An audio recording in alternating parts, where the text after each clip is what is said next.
The greatest tragedy of the past several decades isn't the outright counterfeiting of our currency by the criminal private banks or the psychopaths that they employ. Rather, it is the gross inaction and lack of focus by the masses to right the wrongs of those people and institutions that enslave the rest of us. This video is a call to action for Occupy Wall Street and the millions of people that have awoken to the gross inequities and social injustice that has enslaved the masses for thousands of years. Those hardworking and honest citizens of the world that continue to bear the brunt of massive forced transfers of wealth to the top 1%. Now, when we say the top 1%, we are talking about the real top 1%. This is not your neighborhood physician or businessman who's successful or happens to make a six-figure income.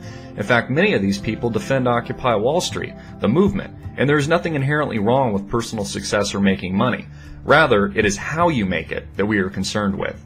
Specifically, we are speaking to those extremely powerful, secretive individuals that continue to directly and indirectly profit from the covert counterfeit operations of privately owned central banks around the world.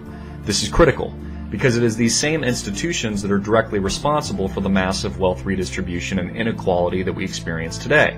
Our leadership is well aware that the current system is bankrupt. After all, they are the ones that built it. They're the architects. They're the designers. It wasn't the masses that created mortgage-backed securities, exotic debt instruments, derivatives, the securitization model, or even leverage. They did. These people are the top 1% for a reason, and they're very smart.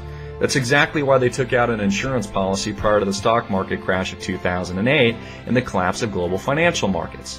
So guess what their insurance policy was? You. This was the plan all along.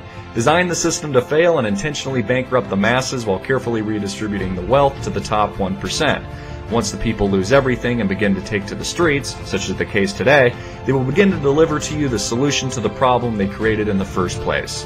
While the hardworking slaves lay asleep, these criminals have been divvying up the loot, planning the heist, and siphoning off trillions of dollars in the process.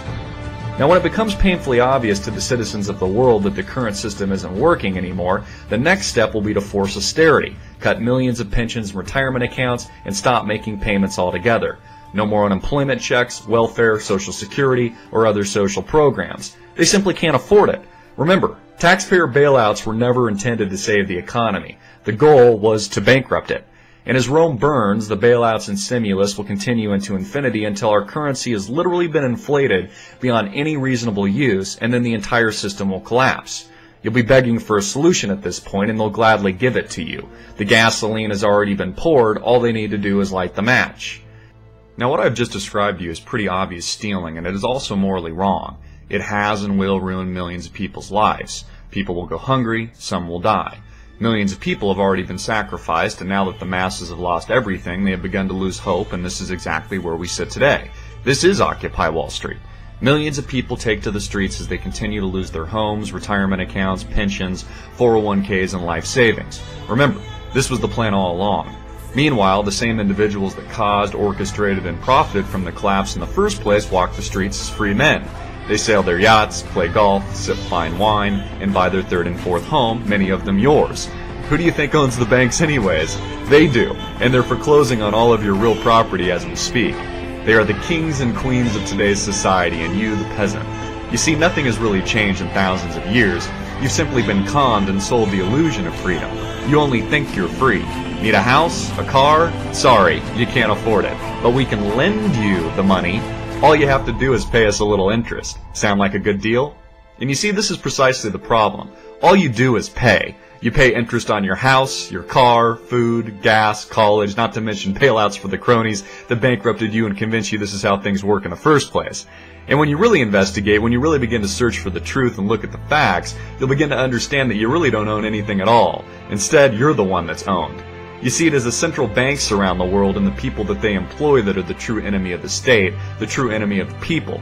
They're the ones that create the money they force you to use out of thin air, inflate our currency, and bankrupt our respective countries, all while bailing out their friends and family when it's convenient and stealing from the rest of us. There is no accountability, their crimes are left unpunished, and more importantly, there is no justice. And you see, in my opinion, this is what Occupy Wall Street is fundamentally missing, and it's vital that we unite on this central theme if we were to have any hope for real change or a better and brighter future. We must act now, and actively jail and prosecute these criminals. These are crimes against humanity, and they deserve punishment. It's really very simple, people. End the central banks and jail the criminals that they employ. This is a critical first step to the movement, because without addressing this key issue first, the movement will be co-opted by the same evil people that brought us here to begin with, and Occupy Wall Street will become a moot point. This is why we must join together now and unite in this critical call to action, because without it, nothing will change. If we allow these people to continue to operate covertly under the guise of these institutions, then we only continue our enslavement. We become no better and are no better than our slave masters. Without accountability and without justice, there is no moral fabric guiding our society, and more importantly, there is no reason to obey the law. Instead, there is only chaos, recklessness, and a system that is bankrupted both morally and financially. This is where we stand today.